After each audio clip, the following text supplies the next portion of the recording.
राधा नीलम track के ऊपर ये खूबसूरत नीले फूल, खुदराव जंगली, आपको इस ट्रैक पे ये मुख्तलिफ कलर के फूल नूरी टॉप पे और इस पूरे रास्ते में ये नजर आएंगे।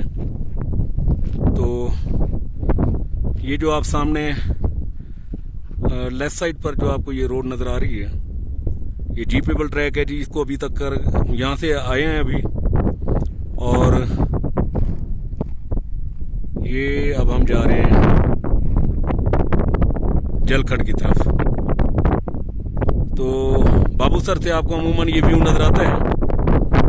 तो ये जीपेबल ट्रैक है जी, और ये हमारा वो शाहसवार जो हमें लेके निकला है यहाँ से। बहुत खूबसूरत वैली, इंतहाई पुरसकून। इस वक्त ऐसे लग रहा है कि यहाँ पर मैं हूं और मुझे जमीन पर उतारा गया है, बिल्कुल अकेला। कमाल कुदरत, इतना खूबसूरत ट्रैक, इतनी खूबसूरत वैली, इतना सुकून शायद ही कहीं मिले। सुबह जी हमने अपना सफर 8 बजे शुरू किया और इस वक्त 3 बज रहे हैं।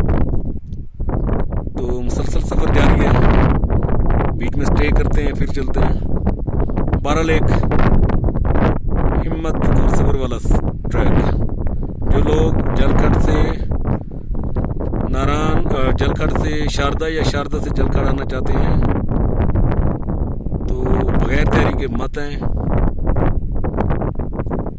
बगैर तैयारी के आप बहुत परेशान होंगे। Thank you ji.